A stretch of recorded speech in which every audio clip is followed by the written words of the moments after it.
En varios aspectos de nuestra vida, la tecnología ha mejorado nuestra relación con el medio ambiente. Por ejemplo, gracias a la digitalización, mucho de lo que leemos hoy en día no está impreso. La transformación digital ha sido fundamental para luchar contra el cambio climático. Y con esta afirmación empezamos el programa. Bienvenidos a Todo Tecno.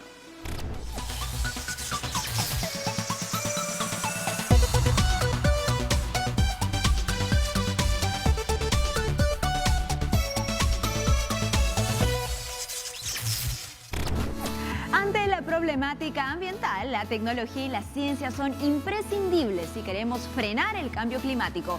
¿Cuáles son las innovaciones más importantes desarrolladas con ese fin? Te lo contamos. Los gases de efecto invernadero, entre ellos las emisiones de dióxido de carbono, afectan nuestra capa de ozono, pues permiten que los rayos del sol penetren con más fuerza y todo se acelera de manera desfavorable. A mediados de 2019, expertos del Panel Intergubernamental de Cambio Climático informaron que para evitar que el aumento de la temperatura del planeta supere 1,5 grados centígrados respecto a la era preindustrial, sería necesario la reducción de las emisiones globales de dióxido de carbono en un 45% para 2030. Desafortunadamente, es tan veloz el deterioro que ya no hay más tiempo. Se tiene que actuar ya. Las tecnologías de captura parecen ser una esperanza. Estas centrales eléctricas se encargarían de almacenar las emisiones de dióxido de carbono que resultan ser muy dañinas y perjudiciales para el ambiente, así como para el ser humano. La tecnología de CAC, captura y almacenamiento de carbón, podría ser aplicada en las grandes industrias que emiten CO2, como las plantas industriales que utilizan combustibles fósiles, centrales de refinación del petróleo, al igual que fábricas de cemento, acero, vidrio, papel y cerámica, materiales indispensables en nuestro día a día. A continuación te mostramos 5 tecnologías capaces de frenar el cambio climático. 1. Los vehículos eléctricos. Este transporte trabaja con motores que utilizan la energía eléctrica, la misma que acumulan en sus baterías recargables. Aunque aún no son muy populares, se siguen haciendo mejoras para hacerlos más funcionales y accesibles.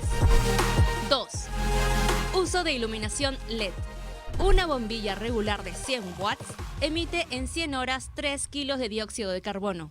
Eso cuando aún tiene vida, pero una vez desechado, las pequeñas cantidades de mercurio y argón van directamente al ambiente, pues al ser de vidrio se rompen con facilidad. Estas sustancias son altamente tóxicas, por eso es mejor cambiarlas por focos LED, que son ecológicos y además de todo, ahorradores. 3. Bioenergía con tecnología de captación de CO2. Se trata de un método que utiliza vegetación para captar el CO2 y que éste sea convertido en biomasa, misma que puede ser utilizada como fuente de energía. Esta opción está en la categoría de energías renovables, así como la energía eólica, pues evitan que el dióxido de carbono contamine dándole un uso ecológico. 4. Los paneles solares. Estos dispositivos captan la energía de la radiación solar, convirtiéndola en calor o electricidad. Perfeccionar su capacidad de almacenaje podría significar una mejora en los vehículos eléctricos. Y 5. Producción y uso de energía nuclear. Las centrales térmicas convencionales usan combustibles fósiles para la producción de electricidad. En cambio, una central nuclear obtiene su energía de un proceso físico que favorece a la atmósfera, pues no hay gases de efecto invernadero de por medio, como óxido de carbono, de azufre, de nitrógeno, etc. Sin duda, esta es una opción para acabar con la contaminación, pero aún se tiene que buscar medidas de seguridad efectivas para evitar accidentes con la radioactividad.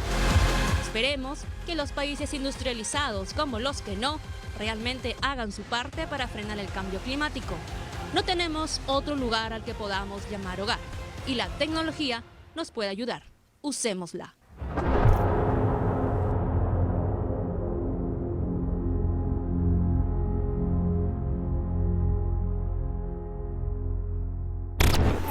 La adaptación al cambio climático tiene como fin reducir los riesgos y peligros climáticos a un nivel aceptable, aprovechando cualquier oportunidad que pueda surgir. Es ahí donde la tecnología tiene un papel fundamental. ¿Cuáles son las tendencias en ese rubro? Conversemos con David Chávez Muñoz, coautor del libro Climate Change Hazard and Adaptation Options, del papel de la tecnología en la recuperación de nuestro medio ambiente. ¿Qué tal, David? ¿Cómo estás? Bienvenido. Muy bien y muy agradecido por la oportunidad de poder agregar algún pequeñito contenido a la opinión pública en este tema que es tan importante en el corto, en el mediano y en el largo plazo, ¿no? Agradecidos nosotros, David, porque sabemos que esta entrevista nos va a permitir tomar conciencia sobre lo que está pasando en el mundo, lógicamente en nuestro país. En principio, ¿cómo definirías el cambio climático y qué tipo de fenómenos lo componen? El ciudadano de pie entiende por cambio climático que su ambiente, todo lo que le rodea, el mundo físico que le rodea, que se expresa en el clima, que se expresa en la temperatura del aire, del agua, del suelo, etcétera, deja de ser predecible para él, deja de seguir los patrones, los comportamientos a los que está acostumbrado y ya no puede adivinar, lo que estaba acostumbrado ya no puede adivinar. Y además identifica algunas tendencias. Estamos hablando del calentamiento, que es uno de las manifestaciones más evidentes del cambio climático, ¿no? Y entonces, de cara al cambio climático hay dos cosas que quedan por hacer. Uno es adaptarse, claro, y dos, mitigar los efectos. Así que esos son los grandes desafíos para nuestra civilización, para nuestra cultura y para todos los cerca de 8.000 millones de humanos, vamos a redondear, ¿no?, que habitamos el planeta. Así que eso es, en resumen, en esencia. Así es, hay que adaptarnos entonces, hay que ponernos a trabajar para mitigar, porque claro, lo que sí hay que aceptar es que no es reversible, ¿no es cierto? Ya estamos en medio de, estamos allí, pero hay que hacer cosas también tomando conciencia de nuestro grado de responsabilidad, David, ¿no? Porque si vivimos hoy el cambio climático con diferentes fenómenos como el calentamiento global, es justamente porque nosotros mismos nos hemos puesto allí. Sí, definitivamente. Hay una corriente científica ya consolidada que no es discutible ahora, que postula que el efecto de la civilización humana, de nuestra civilización, es un factor importante, protagonista, desencadenante del calentamiento, ¿no? Y al lado de eso están las actitudes de mitigación, donde a ver qué puedes hacer o qué puedes dejar de hacer para que ese impacto, ese efecto sea igual de severo como se ha dado hasta ahora. Y los que no pueden hacer mitigación, pues solamente nos queda la adaptación, adaptarnos, ¿no? Claro. Exactamente. En estas dos tareas, ¿cómo se involucra la tecnología, David? ¿Cómo pueden diferentes innovaciones tecnológicas o tendencias darle de alguna manera frente, ¿no?, al cambio climático? Bueno, excelente pregunta. Felizmente, así como aparece una amenaza, también aparece una oportunidad, ¿no? La vida es así. Y para citarte dos casos, ¿no? Sí, por favor. Primero, para saber cómo vamos, es decir, qué tan mal vamos, ¿no? ¿Cómo nos acercamos a eso que no queremos que suceda? Para eso, obviamente, tenemos que medir, tenemos que censar, tenemos que tener información objetiva que nos indique, por ejemplo, si está cambiando la humedad, los patrones climáticos, las temperaturas, la intensidad de los vientos, los huracanes, etc. Y para eso la tecnología ahora tiene, como nunca antes, sensores que son más efectivos, más precisos, más confiables, que consumen menos energía, y algunos de ellos ni siquiera necesitan estar cableados, pueden trabajar de forma inalámbrica. Otro caso que puedo mencionarte es concretamente los gases invernadero, ¿no? Los gases invernadero sabemos que son responsables del calentamiento. Sí. Y hay tecnologías que ya están probadas inclusive para capturar esos gases y de repente hasta de convertirlas en oportunidades de formas de combustible o de materiales para otros procesos que son beneficiosos para las personas y para la sociedad. Entonces la tecnología nos habilita eso, ¿no? Hablamos entonces, claro, de tecnología por un lado que tiene que ver con softwares, ¿no? Con soluciones digitales, pero también tecnología que presenta seguramente equipos novedosos. En ambos aspectos, ¿cómo se adaptan estos también a nuestra propia geografía, ¿no? Que es muy compleja si hablamos de medir, de estar allí, de hacerle seguimiento a nuestra propia naturaleza? Bueno, esa es una excelente pregunta y yo creo que ahí hay un espacio muy grande y muy interesante para la innovación, ¿no? Ajá. Y ya no de repente para la investigación, porque esa ya está avanzada y ya sigue sus propias dinámicas y Claro. sus propios resultados que están a la vista, pero sí para la innovación y para el emprendimiento. Ujú. Y yo creo que ese es el gran desafío. Entonces ahora desde lo local, toca actuar desde lo local, en cada piso geográfico, en cada piso ecológico de la realidad geográfica del Perú, los centros de investigación, las universidades, los emprendedores también, los ciudadanos con ese bichito, con ese gen emprendedor, pueden ahora y tienen espacio y oportunidad de plantear sus alternativas para convertir todas estas propuestas tecnológicas en oportunidades de servicio, en oportunidades de negocio, en oportunidades de innovación. Hace un tiempo pude tener acercamiento con una startup peruana que lo que postula es la medición del aire, ¿no? La medición de la calidad de nuestro aire. No sé si tú tengas algunos otros ejemplos de cómo desde el emprendimiento, desde la innovación, podemos hacerle frente al cambio climático. Sí, con mucho gusto. Mira, yo te puedo contar el caso de los nevados de la región del Cusco, ¿no? Los apus. Entonces, un grupo de científicos de un pequeño número de universidades de alrededor del Cusco, con el auxilio de mi universidad también, la Pontificia Universidad Católica del Perú, venimos trabajando en el monitoreo de la evolución de esas deposiciones y del ciclo de la variación y del impacto que hace el antropoceno, así se le llama a la actividad humana, Okay. en las nieves, ¿no? Cíclicas y perennes de esos nevados. Y eso es un tema clave porque el agua que toma el Cusco y todas las poblaciones aledañas tienen como base, como componente basal, o sea, aquel en el cual puedes confiar para siempre, el deshielo de los nevados. Claro. Si eso se va, nos va muy mal. Y ahí está el ejemplo de la tecnología haciendo, digamos, un censado responsable con data confiable que permita exactamente ver qué está pasando. Un enfoque perfectamente local. Científicos peruanos, ingenieros peruanos, tecnólogos peruanos y resultados evidentemente para el Perú.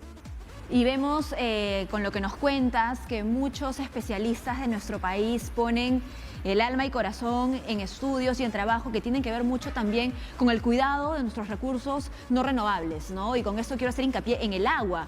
Esto tiene que ver porque con el agua, digamos, se pueden realizar diferentes actividades económicas. Todos los sectores económicos están involucrados por lo que pase con el agua. Entonces, ojo con el agua. Hay que ponerle un ojo muy, muy, muy cuidadoso, pero muy comprometido y muy responsable también, porque, digamos, hay que conservar un equilibrio, ¿no?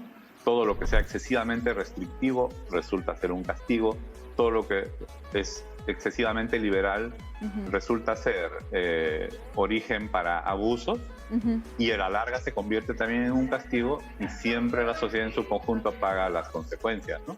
Claro, bueno, queda la tarea de efectivamente, ¿no? Encontrar soluciones, buscarlas, hacerlas propias a nivel de usuario, a nivel también de empresa, ¿no? De sector privado, sector público, ¿no? Como has dicho, usemos menos agua, usémosla de manera eficiente, produzcamos menos gases invernaderos. No sé si de ahí tengas algún ejemplo también sobre iniciativas que se estén desarrollando en el Perú.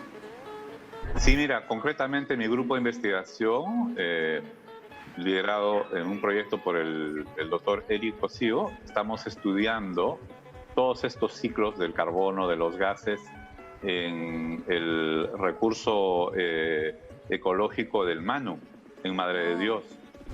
Entonces ahí, por ejemplo, utilizamos tecnología de censado remoto, con reporte por radio para no tener que estar todos los días yendo ahí a meterse en el bosque, ¿no? En el bosque húmedo, en el bosque amazónico. y para levantar esa información y procesarla, ¿no? Muy bien, bueno, muchísimas gracias, David, por habernos acompañado. Sin duda, nos has dado muchas luces sobre lo que la tecnología está haciendo y puede hacer frente al cambio climático. Y ojo, no le dejemos toda la tarea a la tecnología y a sus soluciones. También nosotros pongamos de nuestra parte, porque finalmente lo dijimos al inicio, es nuestra responsabilidad estar donde estamos. Muchas gracias. Un gran placer. Es momento de hacer una pausa, pero antes te dejamos palabras del vocabulario tecno. Vamos a aprender. Vocabulario tecno. Efecto invernadero es el calentamiento que se produce cuando ciertos gases de la atmósfera de la Tierra retienen el calor. Estos gases dejan pasar la luz, pero mantienen el calor como las paredes de cristal de un invernadero. Calentamiento global consiste en el aumento de la temperatura de la Tierra, mismo que se refleja en los océanos y la atmósfera, principalmente originado por la emisión de gases de efecto invernadero causado por la actividad humana.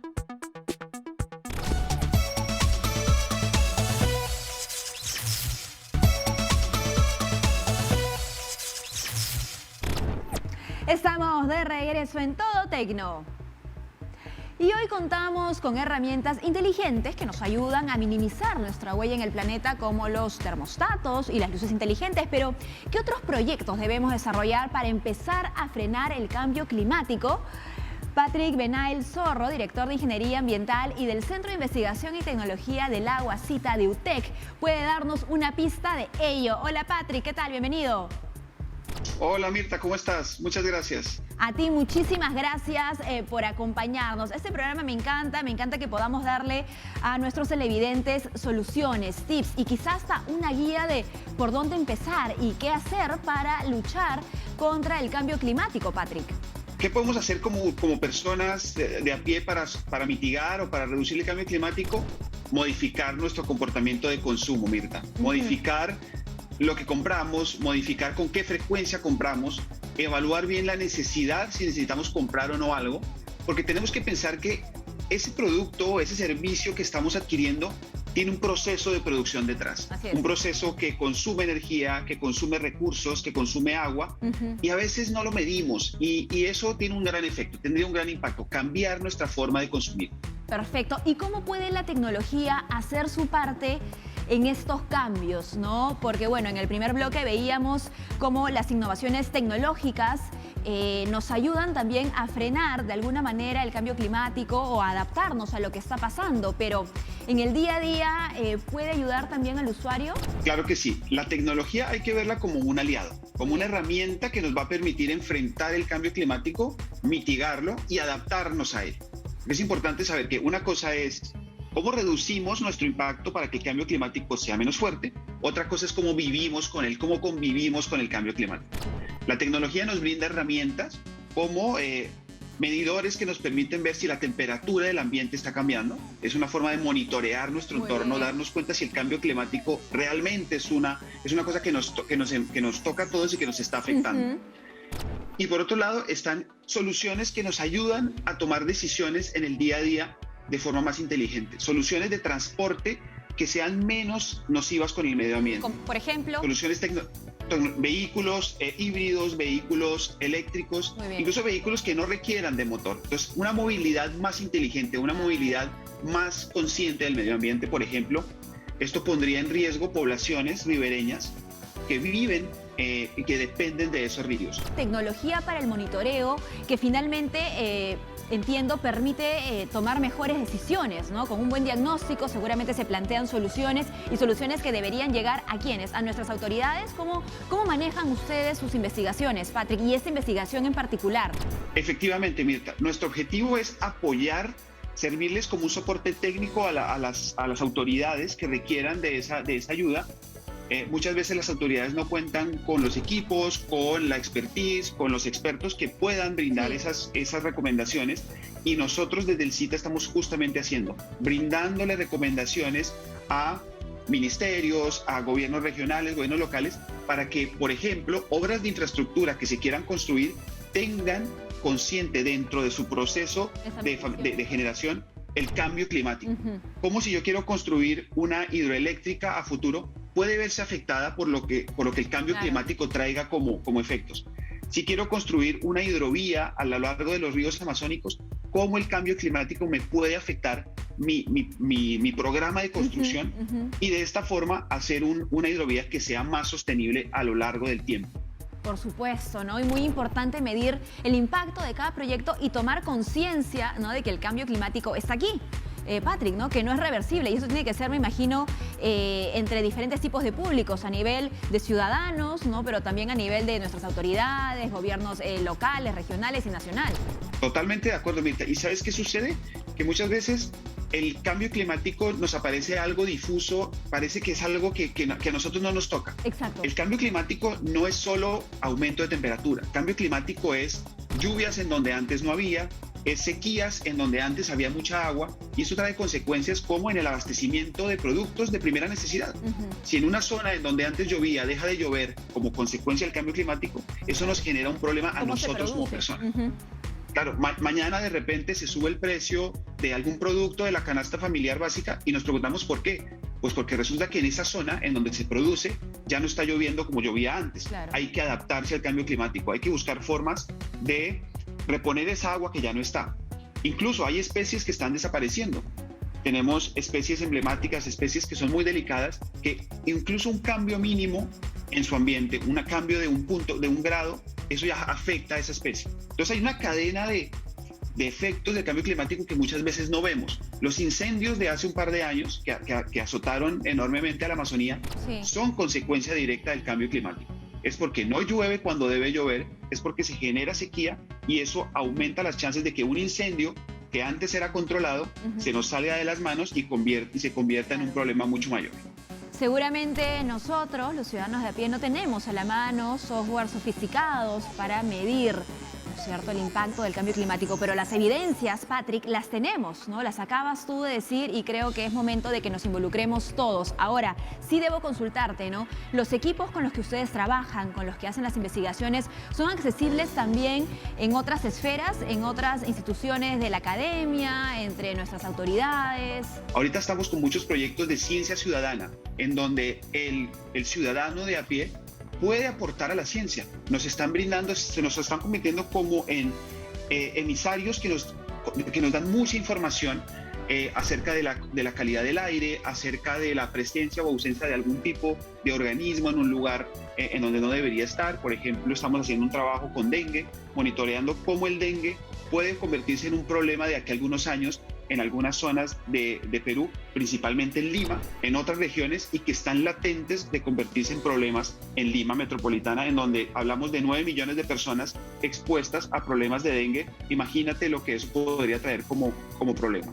Podría ser terrible, ¿no? Y estos reportes de ciencia ciudadana que tú nos compartes, ¿se hacen a través de qué? ¿De redes sociales? O sea, ¿también gracias a la tecnología? ¿O cómo es que se establece este contacto, este vínculo? Claro, intentamos divulgarlo a través de las redes sociales que manejamos nosotros, a través de UTEC, a través del CITA, Centro de Investigación y Tecnología del Agua. Tenemos redes sociales activas, tenemos Instagram, tenemos Facebook, tenemos otras formas de conectarnos con la gente. Obviamente no tenemos aún la capacidad de manejar toda la demanda o toda la posible contribución de los ciudadanos, pero ahí vamos poco a poco y compartiendo la información. Tenemos plataformas en donde toda la información que nosotros colectamos está disponible al público. Los invito a que visiten nuestra plataforma Dancing Rivers o Ríos Danzantes, en donde podrán encontrar toda la información que hemos recolectado desde hace 3 años acerca de ríos amazónicos, que es pública, es disponible para que cualquier persona interesada la utilice, desde el tomador de decisiones hasta el futuro ingeniero ambiental que desea trabajar en esa temática. Totalmente abierto al público. Muy bien, y ojalá que justamente aprovechemos esa apertura para involucrarnos. Muchísimas gracias, Patrick, por habernos acompañado.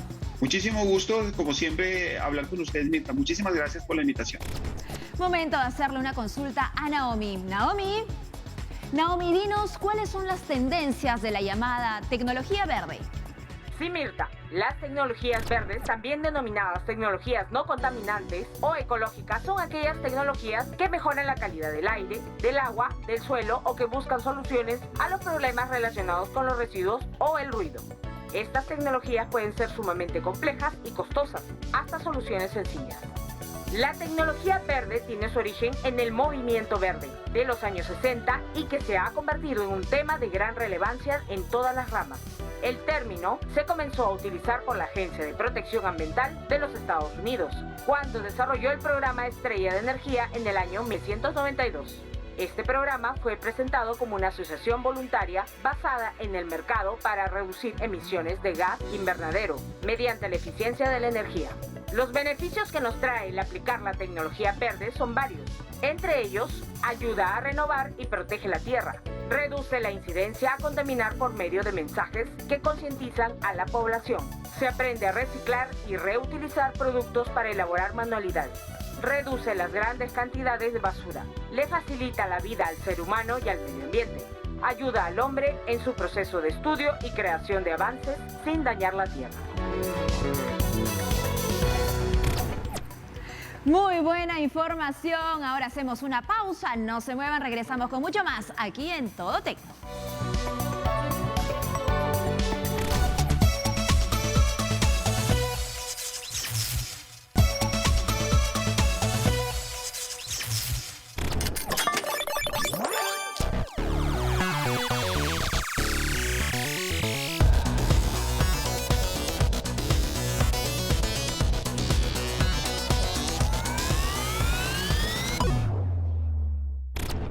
Seguimos en Todo Tecno. Y en el marketing digital, los creadores de contenido con pegadas son bien cotizados, pero ¿cómo le irá a alguien que se dedica a generar material específicamente de videojuegos?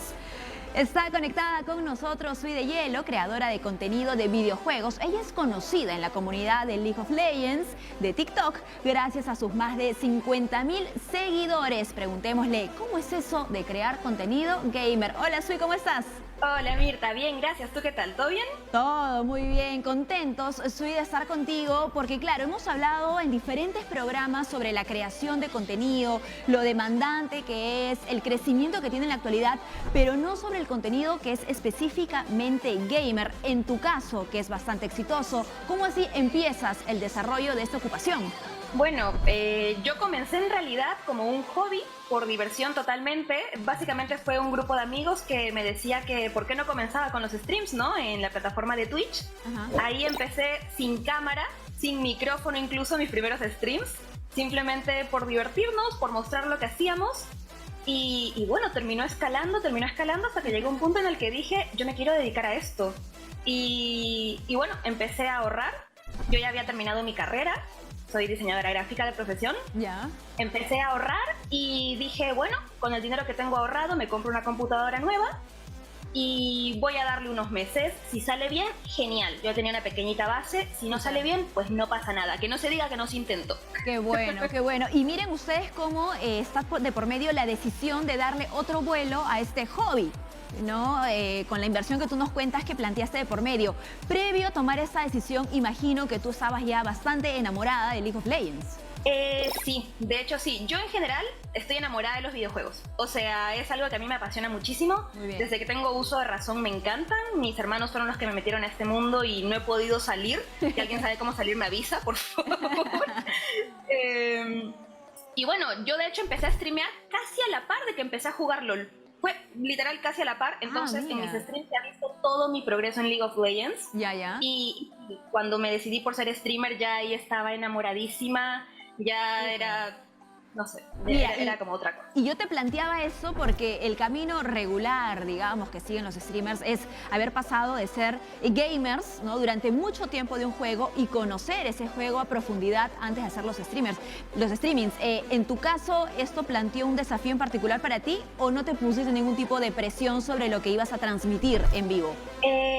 No diría que es presión porque yo tenía una meta. Riot Games, que es la empresa de League of Legends, tenía y tiene un programa de socios que es el League Partner, que tiene ciertos requisitos para poder entrar ahí y básicamente recibes cierta ayuda de la empresa para poder crecer, dándote cositas para sorteos, impulsando quizás por redes sociales. Entonces no sentí nada de presión porque era algo que realmente me apasionaba y más bien lo vi como una meta, como de yo quiero el League Partner. Y lo mismo con Twitch, ¿no? Yo quiero ser socia de Twitch. Entonces no era una presión como tal, era más una motivación justamente.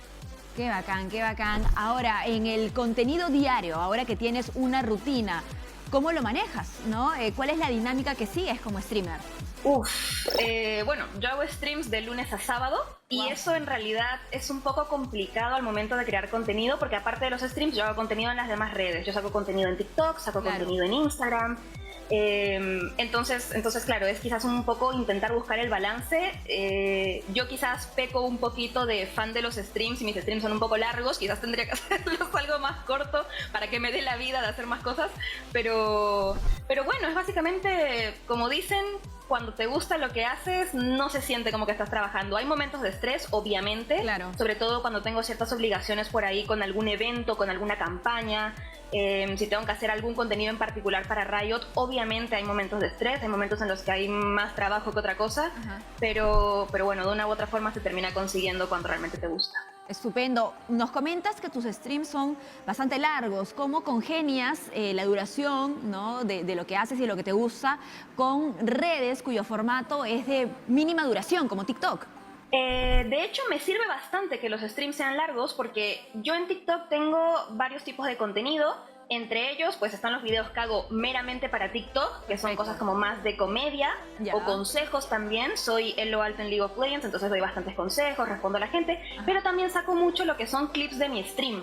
Entonces, el estar bastante tiempo en stream me sirve mucho para poder sacar más contenido que luego lo traduzco en otras redes sociales. Las famosas parte 1, parte 2, parte 3. Bueno, a mí no me gusta tanto dividirlo por partes porque luego la gente por ahí se agobia, pero sí a veces. No, claro, digo, el agobio viene cuando de repente alguien posea la parte 1 y después de 2 días todavía no posea la parte 2. No, ahí recién, pero si no es absolutamente válido y creo que muchos programas o mucho contenido en general, no solo de Twitch, ¿no?, también de YouTube, por ejemplo, se está creciendo y se está alimentando de los seguidores que jalan justamente desde TikTok. Sí, definitivamente. Yo crecí un montonazo, de hecho, a partir de TikTok. De hecho, una cosa que yo siempre he dicho, cada vez que alguien me pregunta, Suy, ¿cómo se puede crecer rápido en redes? Yo siempre digo, creen contenido en diferentes redes sociales, porque el público que tú obtienes en otras redes sociales se va directo a seguirte en las demás. Entonces tienes que crear tráfico de gente, de personas, de público, que vayan de un sitio a otro. Entonces es súper importante crear contenido en TikTok, en Instagram, para que ellos justamente vayan a verte en vivo. Muy bien. ¿Y cómo identificarías a tu comunidad, Sui? Sabemos que son obviamente seguidores de League of Legends, pero no sé si tengas otras características en mente. Yo creo que mi comunidad es bastante amable, es bastante tranquila dentro de lo que es quizás todo el alboroto que son los videojuegos, todo el alboroto que es League of Legends. Creo que por suerte he conseguido gente muy buena que me acompaña en los streams y les gustan en general los videojuegos. O sea, el público que me sigue no es solamente League of Legends, League of Legends, League of Legends. De hecho, justo últimamente he comenzado a explorar diferentes juegos. Yo en general siempre he sido de jugar muchas cosas, pero jugaba fuera de stream. Y la gente me ha dicho, Suy, nosotros también queremos verte. Claro, lo jugaba yo solita. Entonces me decían, Suy, ¿qué otra cosa juegas aparte de LOL? Y yo juego esto, pero todo fuera de stream. Y me decían, ¿y por qué no lo juegas dentro de stream? Queremos verte. Y yo, bueno, y he comenzado a jugar diferentes cosas ahora en el stream y pues ha pegado bastante bien, así que estoy muy contenta. Muy bien. Imaginamos que además, claro, de jugar, de compartir con tu comunidad, estás muy al tanto de lo que sucede en el mundo de los videojuegos, es decir, de los últimos lanzamientos, de las novedades. Vamos a aprovechar que estás con nosotros para que nos cuentes algo, si quieres, de LOL o de cualquier otro videojuego. ¿Qué se viene en tu próximo contenido? ¿Qué se viene en mi próximo contenido? Claro. Bueno, algo que pueden esperar en mi contenido es que a partir del próximo año voy a estar jugando diferentes títulos, sobre todo de Riot Games, pero también, al igual que ahora, estoy jugando por ahí una que otra cosita aparte de Riot, pero en realidad se viene bastante contenido de lo que son partidas clasificatorias en LOL. Yo de hecho juego en 4 servidores diferentes, juego en Latinoamérica Sur, Latinoamérica Norte, Brasil y Norteamérica. Entonces pueden esperar bastante de eso y como dije también pueden esperar muchísimo contenido de otros títulos de Riot. He tenido la suerte, y aprecio mucho esto, que Riot me ha estado considerando para varios eventos, sobre todo de Wild Rift, así que todo lo que tiene que ver con Riot, con eventos de Riot y por ahí con algún otro título extra, pueden esperarlo para ahora y para el próximo año. Muy bien, y vamos a estar, claro que sí, muy atentos a todo lo que publiques. Muchísimas gracias, Sui, por acompañarnos y que sigan los éxitos para ti y para toda la comunidad, que no es pequeña, de creadores y creadoras de contenido. No, muchísimas gracias por la invitación y denles una oportunidad, porque en realidad hay muchísimos creadores que se adaptan a muchísimos estilos y estoy segurísima que van a encontrar algunos y por ahí se ponen a buscar. Y antes de irnos a una pausa, seguimos jugando con nuestra trivia tecnológica. Adelante. Trivia Tecno. ¿En qué año fue lanzado el primer videojuego Call of Duty? A. 1998, B. 2001, C. 2003.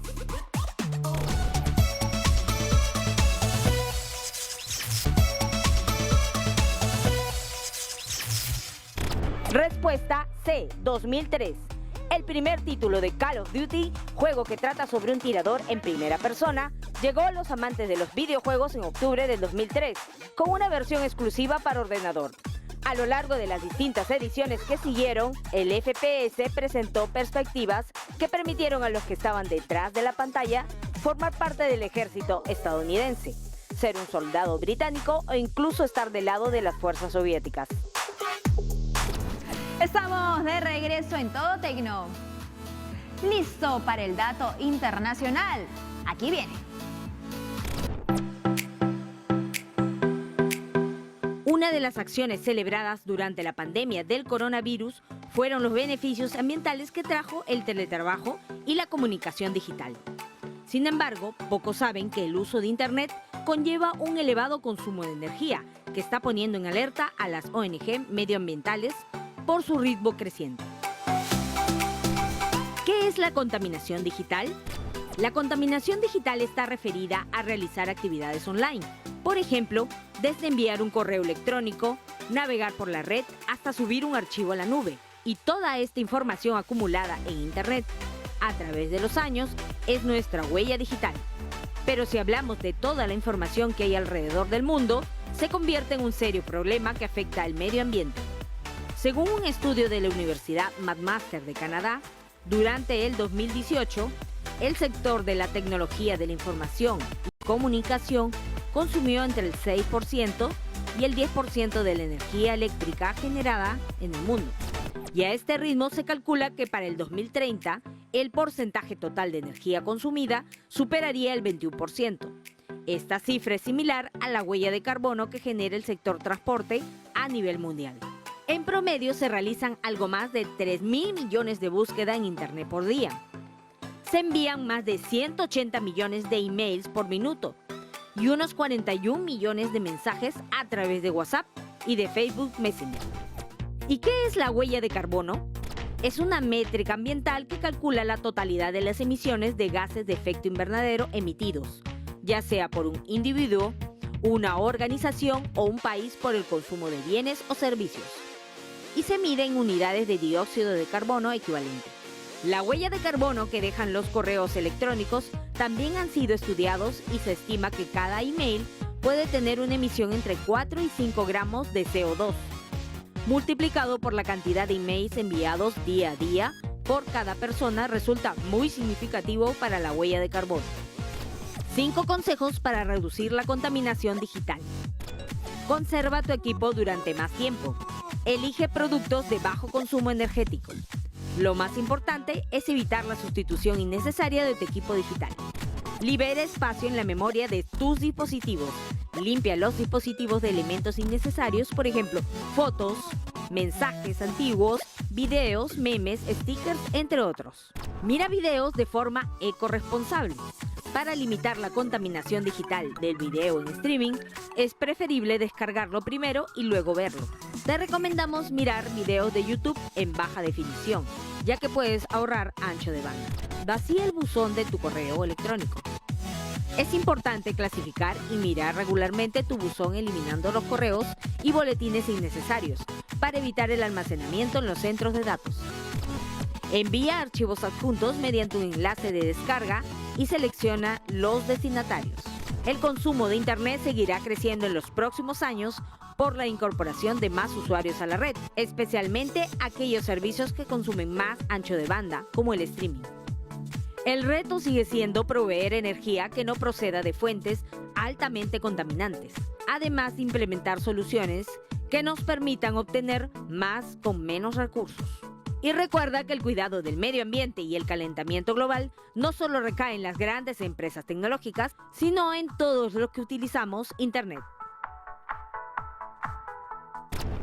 Hace unos días, Fátima decidió investigar cómo nuestra cultura se ha modificado gracias a la tecnología. ¿Qué opinan ustedes? ¿La tecnología nos ha cambiado? Pues acomódate que Fátima Saldonit nos lo explica todo.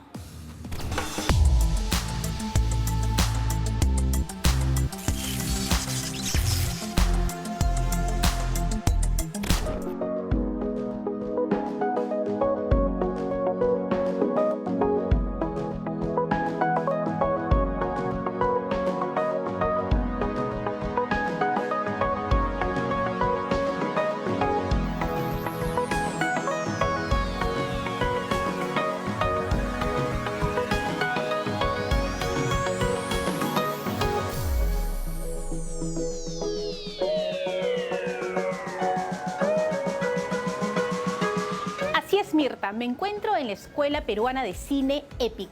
Aquí sucede toda la magia de la producción y de la animación.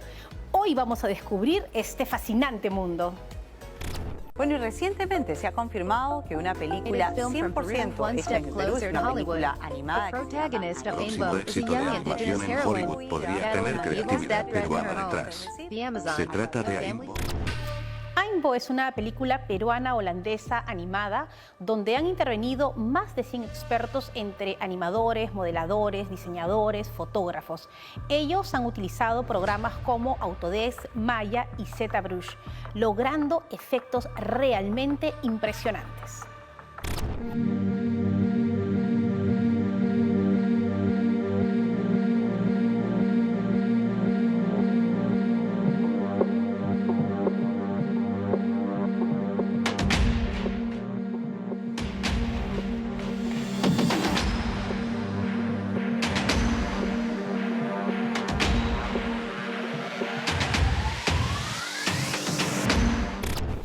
Cuéntanos un poco qué significa un proceso de animación en el cine. Bueno, un proceso de animación consiste en diseñar primero una historia. Una vez que tienes historia para contar, tú tienes que comenzar a diseñar los personajes, ¿no? Toda la etapa de diseño posiblemente sea la más importante. Y posteriormente al diseño tienes que comenzar a hacer que ese personaje físicamente exista, ¿no? Entonces uno, en algunos casos, se modela el personaje a veces en arcilla para que todo el equipo tenga conocimiento de cómo es, cómo luce, perciba un poco qué es la idea del director, porque ya deja de ser algo muy subjetivo y se vuelve algo más real. Y a partir de ahí comenzamos a modelar los personajes. Se modelan, se vuelven 3D, se le ponen huesos por dentro como un ser humano y comenzamos a mover los huesos que a su vez mueven los vértices, que a su vez mueven el personaje. Y se comienza a narrar como un director, a hacer que la historia, que el actor comience a contar su historia.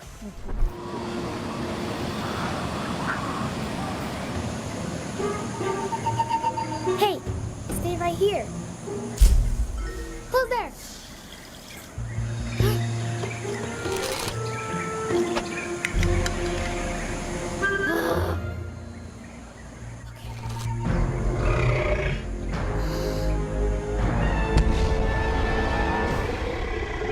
Yo recuerdo de niña haber visto algún capítulo donde Walt Disney mostraba unas hojitas y ponía un personaje y lo iba pasando rápidamente y tú veías que el personaje se movía. ¿Cómo ha sido la evolución tecnológica en estos procesos y en la animación en el Perú? Walt Disney fue básicamente el que inventó la animación como se conoce. Es más, los estudios Pixar nacen un poco inspirados en Disney, pero Disney creó una escuela. Creó una escuela de animación donde muchos de los chicos de Pixar terminan estudiando. Los directores principales de Pixar estudian en esta escuela. Entonces Pixar es básicamente una refundación de Disney. Y cuando se crea la computadora, como para lo que hacemos ahora, que es la computación aplicada a la animación, fue realmente algo que todo el mundo comenzó a crear ese impacto, ¿no? Si no hubiera computadoras no podíamos hacer lo que hacemos ahora. La animación 2D que antes se hacía como el flipbook que tú cuentas, se hace ahora en computadora también. Tú dibujas el primer cuadro, un cuadro clave intermedio, y la computadora se encarga de generar los intermedios. Entonces ya no tienes que dibujar cuadro a cuadro como hacías los flipbooks que tú dices, ¿no? Tú tienes que dibujar cuadros claves y la computadora genera las interpolaciones de esos cuadros. Y en el 3D es un poco más sencillo eso. Y en medida que la computadora va mejorando en potencia, también mejora en realismo la capacidad de animación. Cada vez tienes personajes más reales.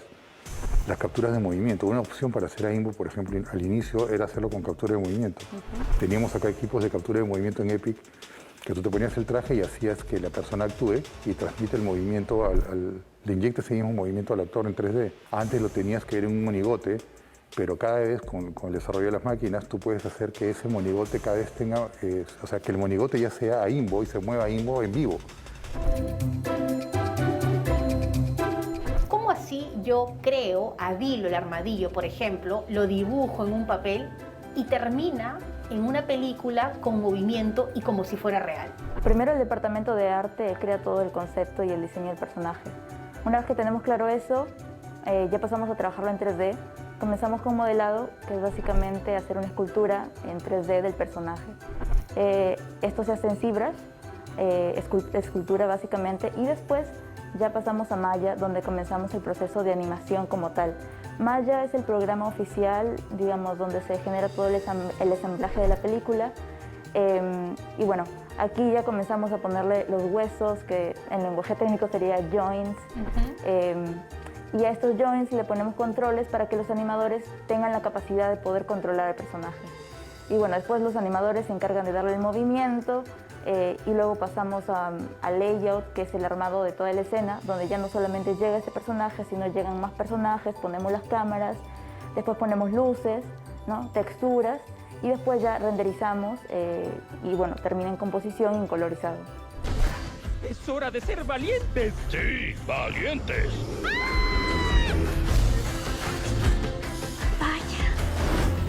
¡Es tan hermoso!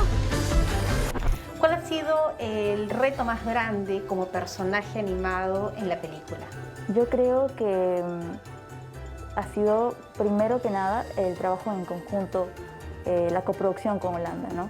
Porque si bien es cierto, nosotros seguíamos un pipeline, nos entendíamos de alguna manera, siempre la comunicación es importante, ¿no? Entonces, nosotros por nuestro lado, aquí en Perú, nosotros trabajamos el personaje hasta modelado y shading.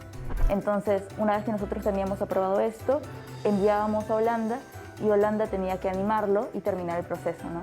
Entonces, yo creo que esa ha sido la parte más trabajosa de realizar, porque justamente hay feedbacks, idas y vueltas, y creo que esa parte igual ha sido interesante trabajarla con todo el equipo, ¿no? Soy Aimbo de Cándamo, la mejor cazadora en todo el Amazonas.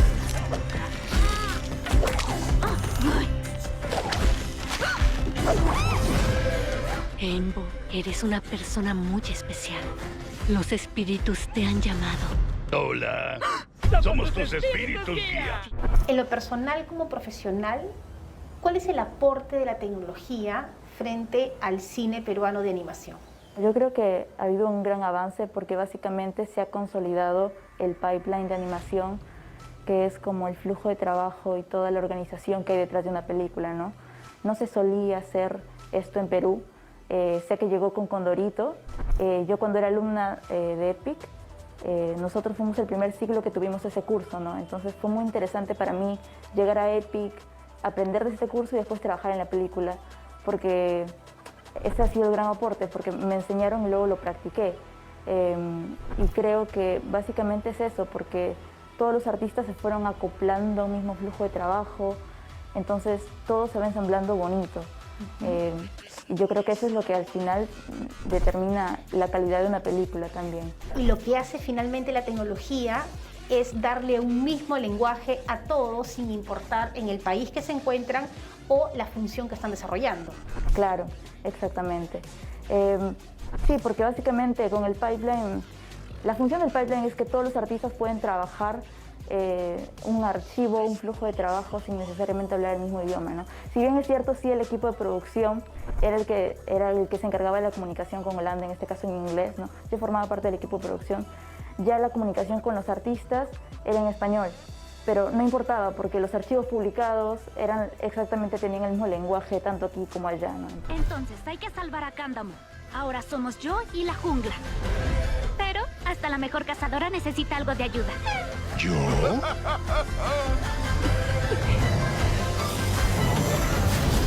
Aimbo, la guerrera del Amazonas. Sin duda alguna, la tecnología ha permitido el gran desarrollo del cine animado, no solamente en el extranjero, sino también en el Perú.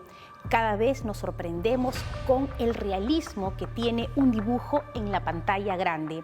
Lo que nos llena de orgullo es que el Perú es uno de los grandes países consolidados en el tema de la animación. ¿Qué nos deparará el futuro? Les dejo esa pregunta. Muchísimas gracias, Fátima, por esta interesante información, y con esa información justamente tenemos que decir adiós. Cerramos sesión en este programa, en esta edición de Todo Tecno, no sin antes agradecerles a todos aquellos que están siguiéndonos ya en las redes sociales. Estamos en Facebook, también en Instagram, pueden buscarnos como Todo Tecno. Me voy con doble mascarilla como tiene que ser. Chao.